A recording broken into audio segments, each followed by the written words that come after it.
Merci au curé le Père Zvonimir pour ces paroles d'introduction. Je suis Vesna Šimić, la présidente de l'association des guides pour les pèlerins Medjugorje. Donc en fait, cela ne fait que 8 mois que j'ai pris en charge cette fonction.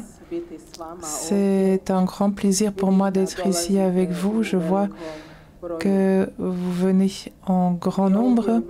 Ici, à Medjugorje, nous aimons le festival des jeunes et nous aimons quand les jeunes viennent ici, dans ce lieu de prière, lorsque nous prions et célébrons Dieu ensemble. Aujourd'hui, mon devoir est de vous présenter un peu notre association. Commençons par le début. Vous savez tous très bien que la bienheureuse Vierge Marie a commencé à apparaître ici dans cette paroisse à partir du 24 juin 1981.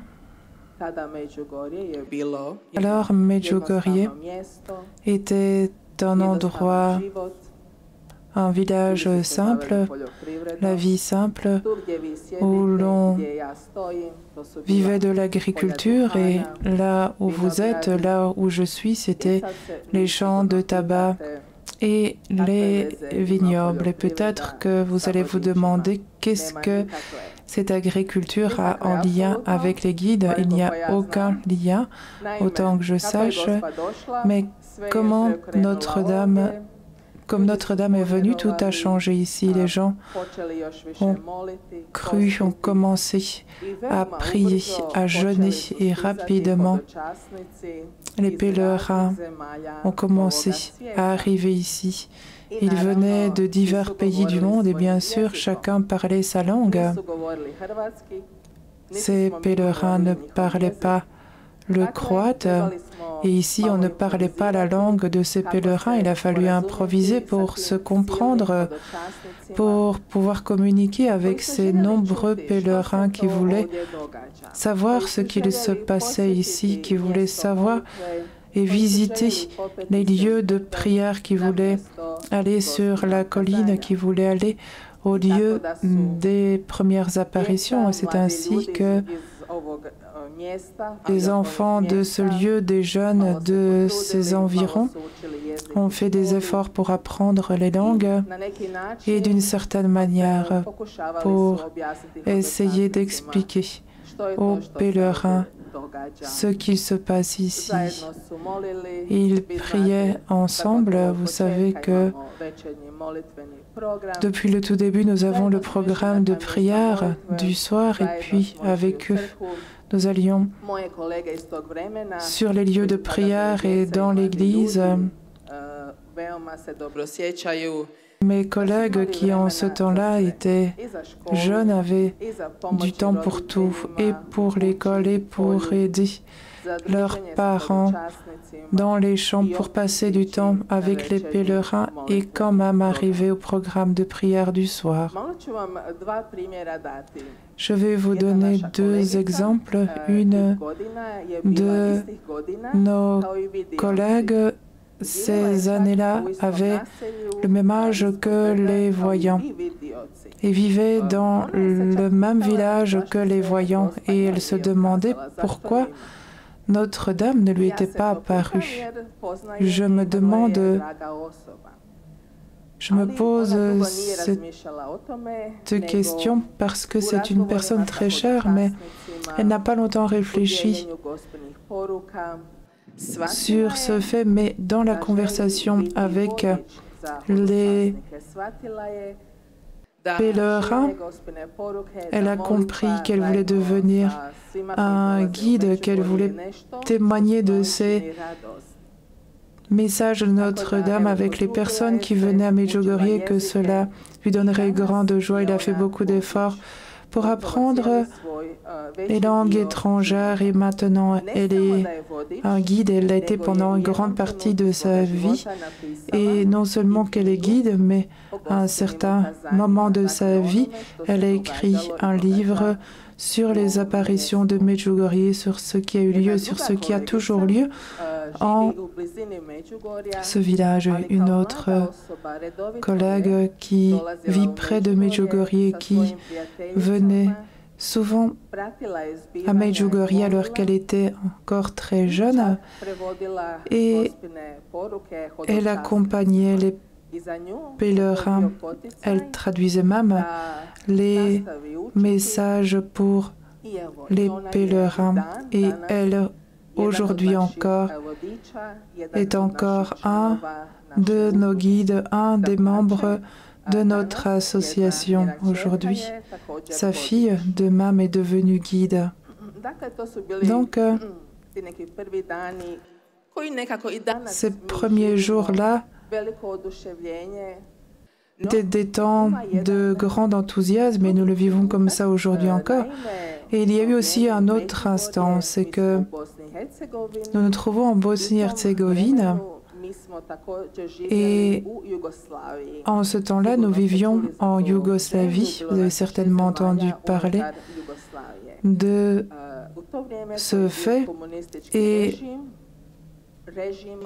en ce temps-là, il y avait le régime communiste, un régime athée sans Dieu qui, lorsque les apparitions ont débuté, ils ont fait beaucoup d'efforts pour arrêter tout ce qui a lieu ici, pour empêcher les pèlerins de venir, mais ils n'ont pas réussi cela qui pourrait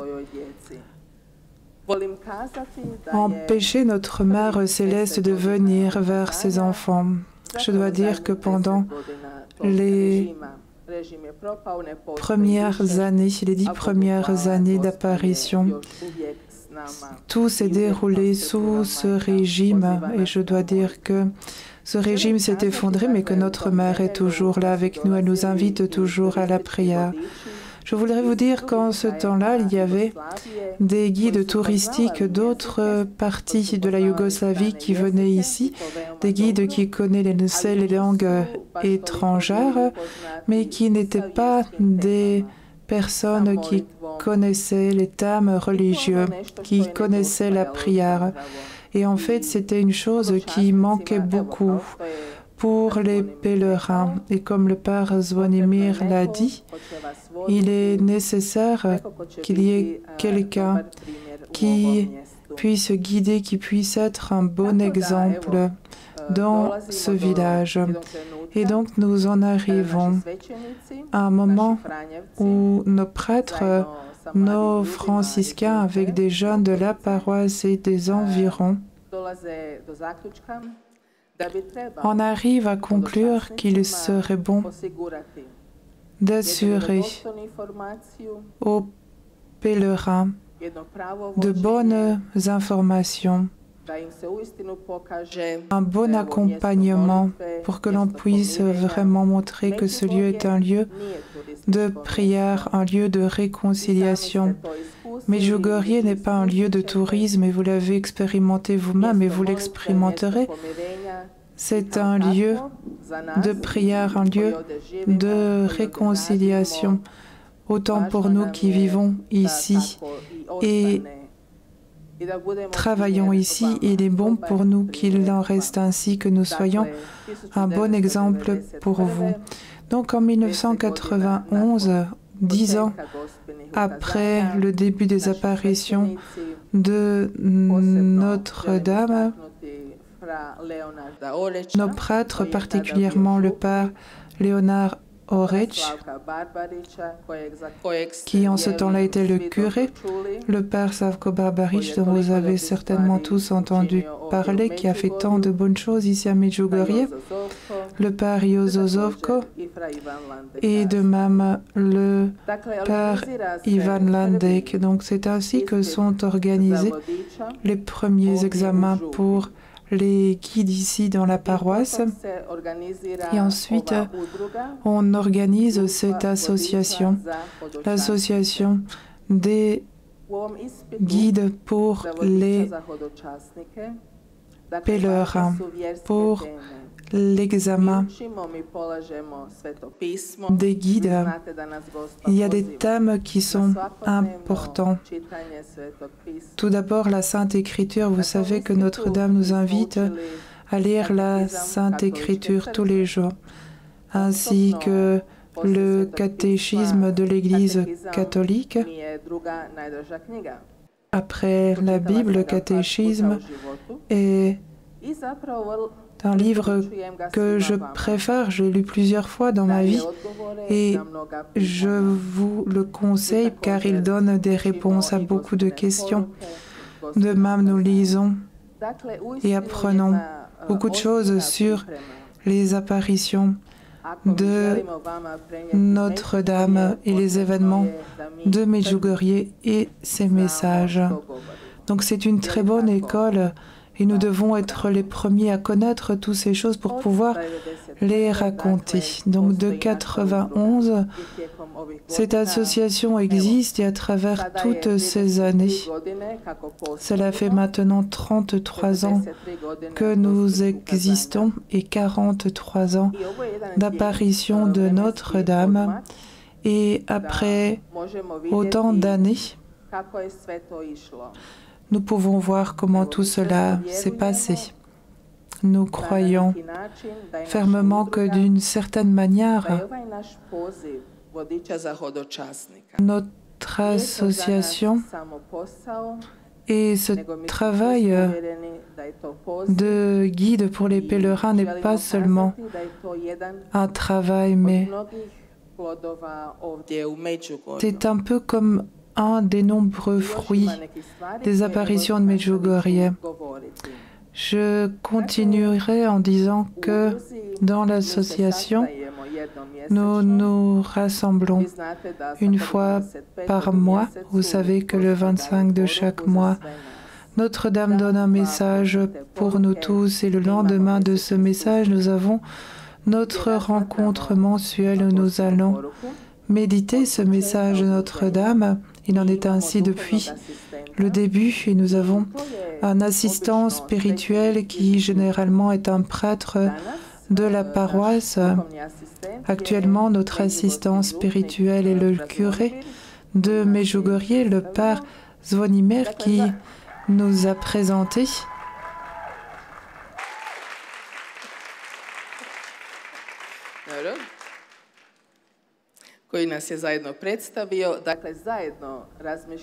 Donc nous réfléchissons ensemble sur les messages de Notre-Dame, nous prions le chapelet. Dans ces messages, Notre-Dame nous invite à prier le chapelet et nous faisons cela et puis une fois par mois en tant que membre de la société, mais aussi, de l'association, mais aussi en allant sur la colline avec les pèlerins. Nous échangeons aussi des informations techniques. Ainsi, nous sommes toujours conscients qu'il faut toujours travailler sur soi. Et ces rencontres et cet échange d'informations nous aident à progresser, à devenir de meilleurs guides.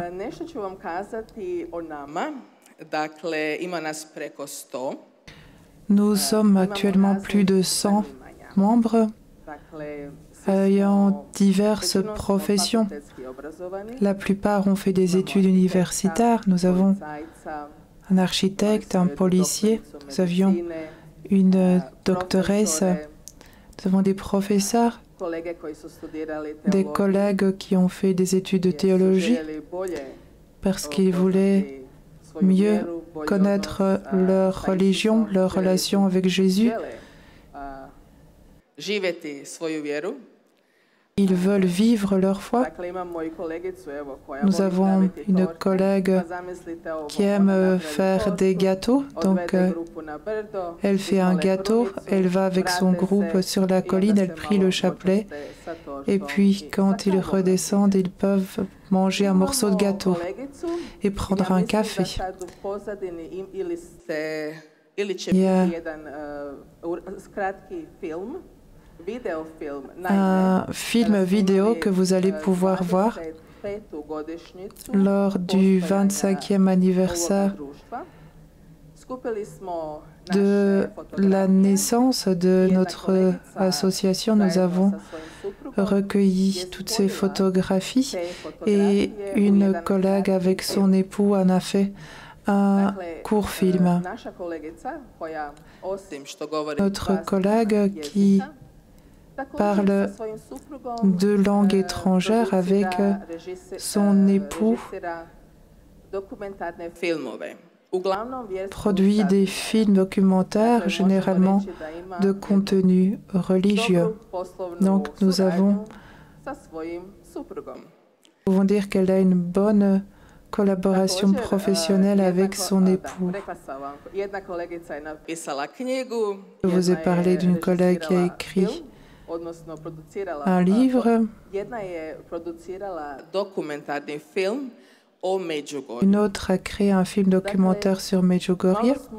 Donc, je veux vous dire que nous œuvrons dans divers domaines.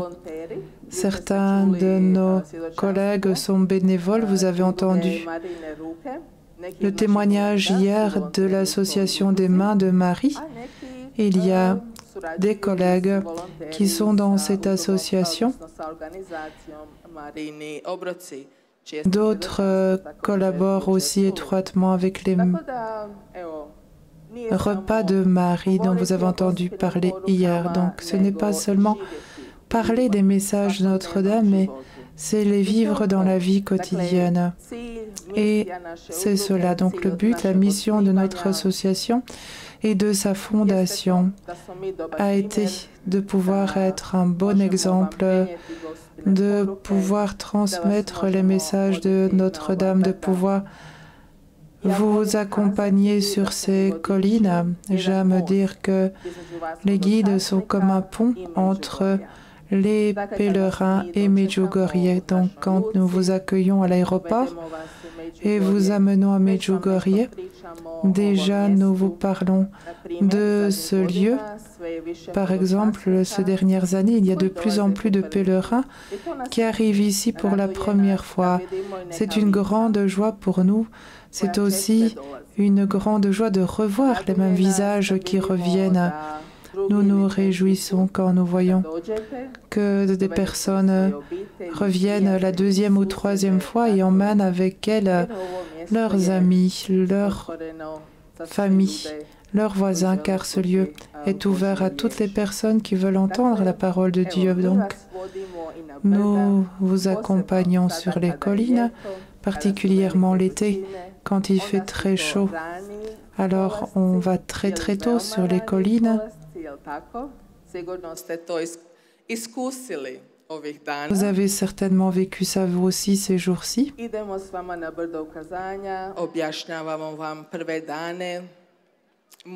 Et après la visite sur la colline des apparitions, on explique ce qui s'est passé pendant les premiers jours.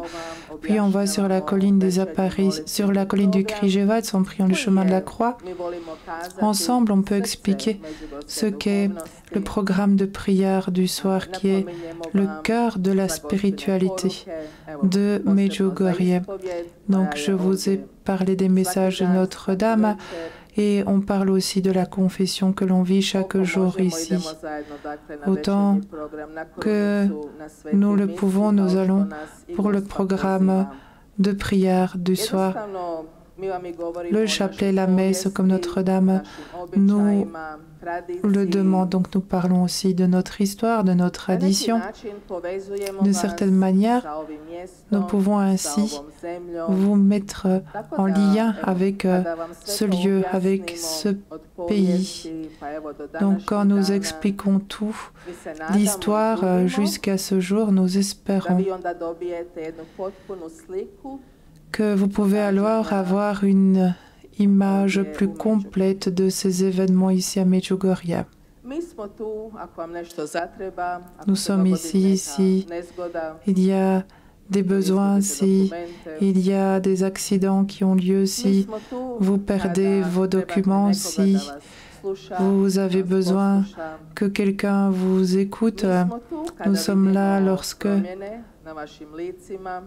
nous voyons des transformations sur votre visage, quand nous voyons que des choses changent pour vous ici à Medjugorje, car ce lieu transforme toute personne et cela nous transforme nous aussi, nous qui vivons ici, nous qui œuvrons ici. Chaque fois que nous allons sur la colline avec les pèlerins, cette prière, ce sacrifice me transforme moi aussi. Cela me transforme et j'aime aller avec les pèlerins. J'aime leur montrer, leur faire découvrir ce lieu.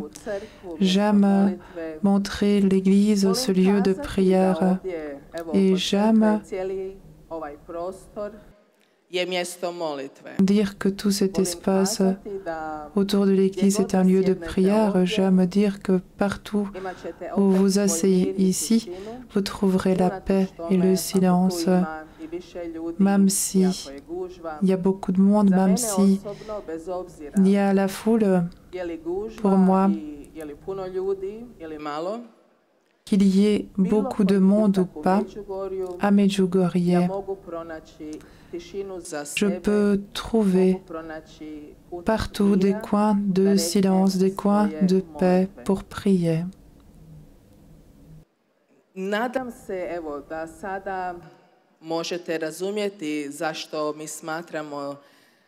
J'espère que vous pouvez comprendre pourquoi nous disons que nous sommes un beau fruit de Medjugorje. Nous ne sommes pas des guides touristiques ordinaires, mais nous sommes vraiment, et nous sentons que nous le sommes ainsi, nous sommes vraiment des guides pour les pèlerins. Nous avons des collègues qui sont à Medjugorje depuis le tout début, qui sont aujourd'hui encore des guides. Et nous avons aussi des collègues plus jeunes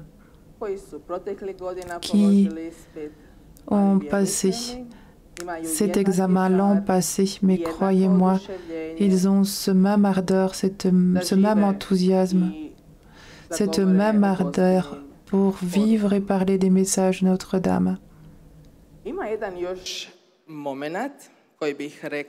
Il y a un autre moment que je voudrais partager avec lui, ce sont les traducteurs. Pour que vous et moi aujourd'hui nous puissions nous comprendre, comment nous comprendre, comment me comprendriez-vous sans les traducteurs? Alors on applaudit les traducteurs.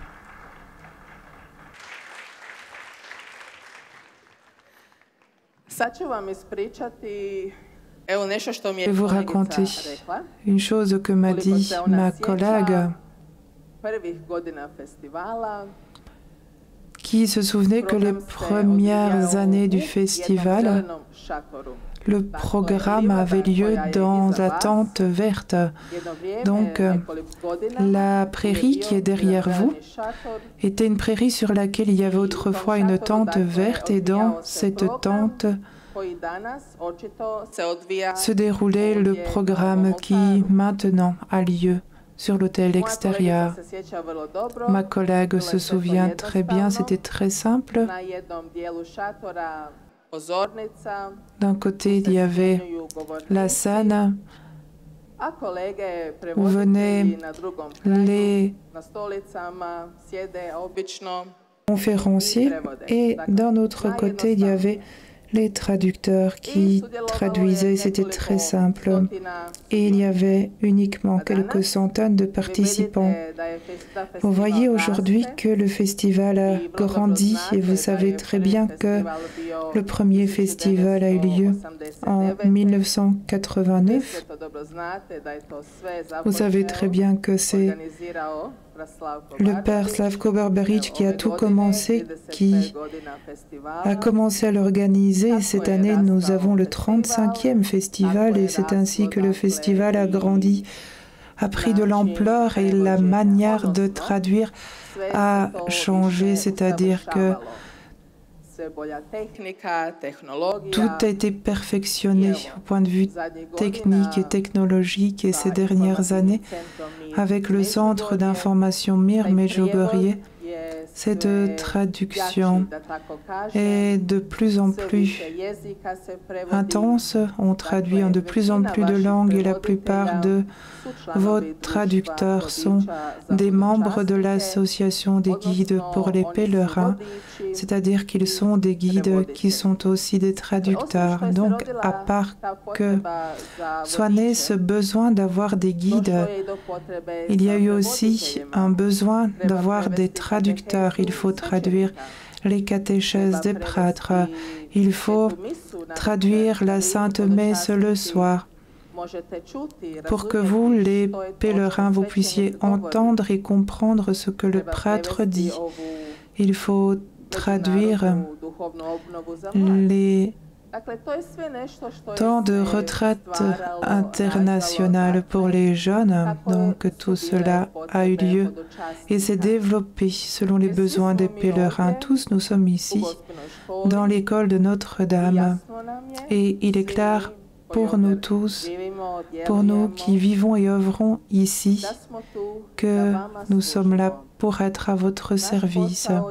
Notre travail et à travers notre travail, à travers nos activités, nos actes, nos œuvres, vous pouvez, et nos paroles, vous pouvez découvrir cet amour de Notre-Dame pour chacun de nous ici.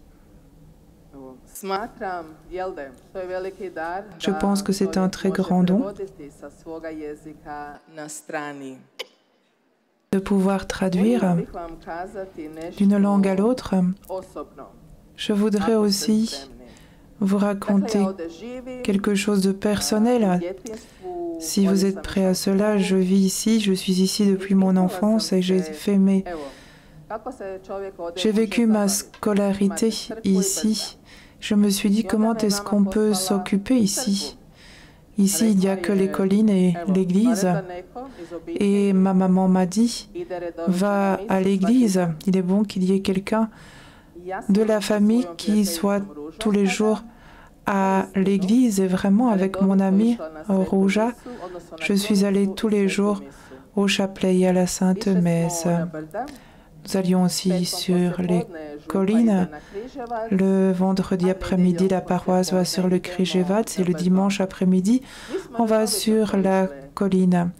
Nous y allions toutes les semaines. On pouvait prier au micro, ce n'était pas un problème pour nous. Un dimanche après-midi, nous sommes allés vers la colline à travers les champs et tout à coup, Rouja m'a dit, regarde, il y a un taureau là-bas. Ce taureau était à ma gauche et moi j'avais un manteau rouge. Et Rouja me dit, tu as un manteau rouge. Et quand ce taureau a commencé à courir vers nous, nous avions 12-13 ans. C'était un grand taureau.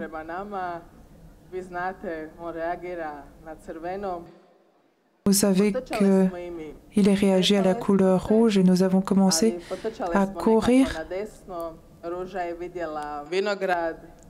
Et Rouja a trouvé une vigne sur la droite et nous y sommes cachés. Et le taureau s'est retourné et est allé ailleurs. Nous ne l'avons pas revu. C'était il y a de nombreuses années.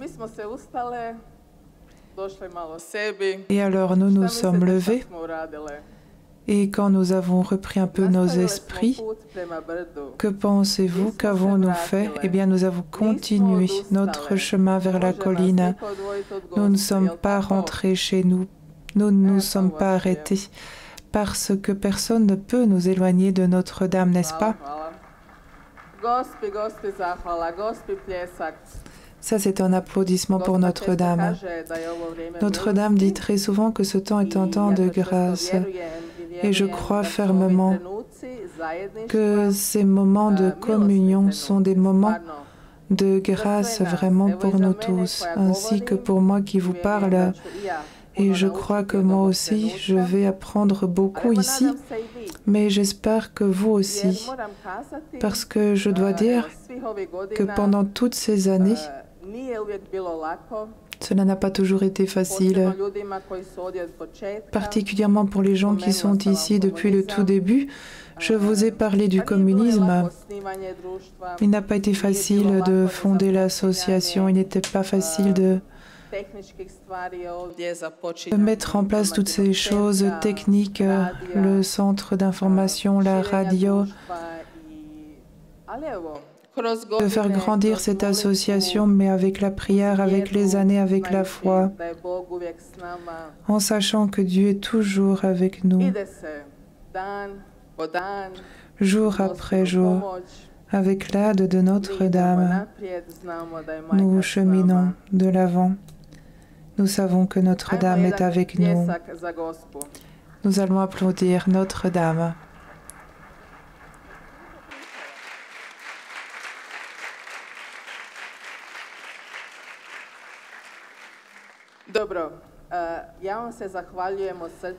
Je vous remercie de tout cœur d'avoir été patient.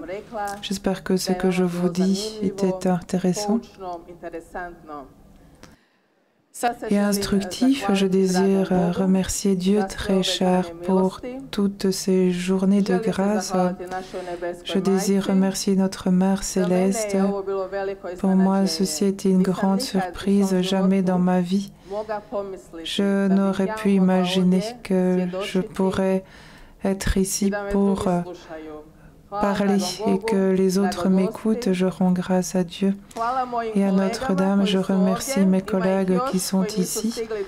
Il y en a encore beaucoup d'autres qui n'ont pas réussi à venir. Je les remercie tous et je désire remercier toutes les personnes qui travaillent ici à Medjugorje parce que tous nous sommes au service des pèlerins. Je désire remercier et les religieuses et les prêtres et particulièrement le Père Zvonimir.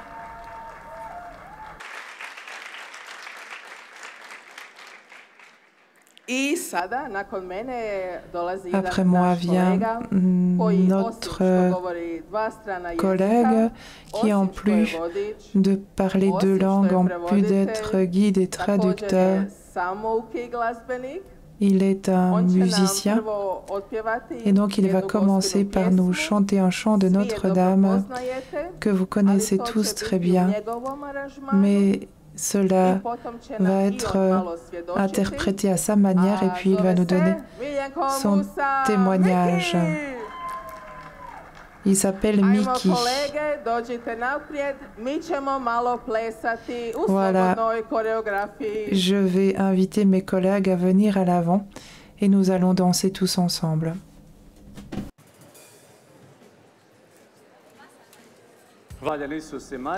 Loué soit Jésus-Marie. Voilà, comme ma collègue m'a présenté, je m'appelle Milenko Mus, Miki, et on m'a demandé de vous dire quelques mots sur ce côté pratique de notre mission, et puisque j'ai peu de temps, je me suis décidé de lire un texte bref. Voilà, chers jeunes, il est beau de vous voir en aussi grand nombre rassemblés autour de l'autel du Seigneur. Merci pour la détermination et l'amour qui vous ont amenés dans ce lieu saint de prière et de guérison des âmes. Je ne dis pas ceci par hasard, car en tant que guide pour les pèlerins dans la paroisse de Medjugorje depuis maintenant 33 ans, j'ai eu le privilège d'être témoin de nombreuses conversions et de guérisons physiques et spirituelles. Et mon expérience personnelle m'apprend qu'être guide à Medjugorje, comme ma collègue vient de le dire, n'est pas un métier au sens classique du terme, mais c'est aussi une vocation de vie qu'il faut choisir. Je pourrais vous raconter pendant des jours mon expérience de travail avec les pèlerins, mais en raison du peu de temps qui m'a été donné, je vais essayer d'être bref. J'ai eu une expérience personnelle tangible de Medjugorje en septembre 1999 à Milan, en Italie, quelques mois seulement après être devenu officiellement guide pour les pèlerins dans la paroisse de Medjugorje. Là-bas, j'ai rencontré des gens qui essayaient vraiment de vivre les messages de Notre-Dame de Medjugorje, même si beaucoup d'entre eux n'avaient encore jamais visité cet endroit. Jusqu'à cette rencontre, je rêvais d'une carrière de chanteur de rock'n'roll et je pensais que la vie était vraiment ailleurs. Cependant, j'ai su alors que j'allais revenir à Medjugorje et commencer à servir les pèlerins en étant conscient de toutes mes faiblesses et de mes imperfections. Après la guerre, avec un des premiers groupes américains que j'accompagnais, je suis allée sur le Križevac. Tous les pèlerins, ainsi que moi-même, sommes montés pieds nus. Et sur les marches au pied de la croix, le curé nous a demandé de nous asseoir. Il a pris une bouteille d'eau et a commencé à nous laver les pieds, les uns après les autres. Et à la fin, entre autres, il dit ceci: imaginez un jour, lorsque des jeunes comme notre guide de cette paroisse et des paroisses environnantes fonderont leur famille et auront des enfants, ils les porteront sur leurs bras jusqu'à cette colline, jusqu'à cette croix, et ensuite ils leur diront: mon enfant, regarde ce village imprégné de la sueur, des larmes et des prières de millions de pèlerins du monde entier. Ceci est notre maison, c'est ici que nous appartenons. Pour moi, cela était le moment où l'Esprit Saint donne la grâce de découvrir la richesse de notre foi et aussi de combien il est beau de servir le Seigneur dans les pèlerins du monde entier. Je pense que un exemple récent de juin de cette année nous en dira beaucoup sur l'importance du rôle d'un guide. Un groupe de pèlerins italiens était en train de partir et c'est seulement à ce moment-là qu'ils ont décidé d'inviter un guide local pour leur parler de Medjugorje. Le prêtre de ce groupe, qui vivait en ce temps-là son premier pèlerinage en ce lieu de prière, après avoir reçu l'explication du guide, le prêtre s'est approché du guide et lui a dit qu'après avoir prié sur le Podbordo, sur le Križevac et avoir participé aux messes, au programme de prière du soir, c'est seulement à ce moment-là qu'il comprenait l'essence de la spiritualité de Medjugorje. Comme l'a dit un prêtre qui était au service de Medjugorje, notre mission, en plus de donner des informations et de prier avec les pèlerins, est aussi de diriger leur attention sur ce qui est essentiel pour une croissance spirituelle afin qu'ils ne perdent pas de temps en ce qui est sans importance. C'est pourquoi nous soulignons toujours aux pèlerins qu'il est important de participer au programme de prière officiel organisé par la paroisse de Medjugorje, en mettant l'accent particulier sur le rôle central du programme de prière du soir qui est traduit quotidiennement de manière simultanée en une douzaine de langues. C'est vrai que les pèlerins aiment beaucoup parler de signes et de merveilles. Beaucoup d'entre eux affirment que pendant leur séjour à Medjugorje, ils ont vu le soleil tourner, ils ont senti des parfums de roses en priant, d'autres disent que leur chapelet est devenu doré, etc. Que faire si une telle chose arrive? La meilleure réponse à cette question est de donner un exemple concret. J'étais personnellement présent lorsqu'un pèlerin s'est approché du Père Savko défunt en 98 en lui disant: Père Savko, j'ai vu le soleil tourner. Et le Père Savko lui a calmement répondu: c'est ton problème, ce n'est pas le mien. Et vraiment, au lieu de chercher l'attention des autres, il vaut mieux se mettre à genoux et prier. Pourquoi est-ce que je vous dis ceci? Eh bien parce que nous, les guides, nous soulignons toujours aux pèlerins que Medjugorje est vraiment un lieu de miracle. C'est pourquoi, chers jeunes, voulez-vous vivre un miracle à Medjugorje aujourd'hui? Oui ou non? Je ne sais pas si vous en êtes conscient, mais un miracle se produit ici chaque jour. Si pour une raison quelconque vous n'en êtes pas encore conscient, ne perdez pas espoir, car le Seigneur nous donne toujours une nouvelle opportunité. Car ce soir à 19 h, le plus grand miracle de l'histoire de l'humanité aura lieu ici, sur l'autel. L'Eucharistie. Aura lieu la Sainte Messe. Tous les voyants nous témoignent que, lorsqu'ils étaient encore enfants, notre Mère Céleste leur a dit que s'ils doivent choisir entre l'apparition et la Sainte Messe, qu'ils doivent toujours choisir la Sainte Messe, car pendant la Sainte Messe, nous recevons Jésus vivant. Et Jésus, notre Dieu, doit être toujours au centre de notre vie. Et nos papes nous parlent de l'importance de l'Eucharistie. Le pape Benoît XVI a dit, sans l'Eucharistie, l'Église n'existerait tout simplement pas. Et le pape François a déclaré, l'Eucharistie est le pain pour les pécheurs et pas une récompense pour les saints. Chers jeunes, je vous en prie, n'oubliez pas une autre chose très importante, c'est que la sagesse vient avec les années et avec l'expérience. C'est pourquoi lorsque votre père ou votre mère, votre grand-mère ou votre grand-père vous disent quelque chose, ils vous le disent par expérience personnelle parce qu'ils prennent soin de vous et vous aiment. Écoutez-les et si vous pensez qu'ils sont trop vieux pour comprendre ce qu'est la jeunesse, n'oubliez pas qu'eux aussi, un jour étaient jeunes et ont rencontré les mêmes problèmes que vous aujourd'hui. C'est pourquoi donnez-leur l'occasion de vous parler si nécessaire, de vous répéter 100 fois la même chose. Pourquoi font-ils cela? Eh bien, c'est parce qu'ils vous aiment et qu'ils sont prêts à donner leur vie pour vous. N'oubliez pas que notre Mère Céleste, Notre-Dame la Reine de la Paix ici à Medjugorje, depuis déjà 43 ans, nous appelle inlassablement en répétant les messages que le Père Jozozovko a résumés en 5 messages principaux, en les appelant les 5 pierres de David contre le Goliath de notre époque.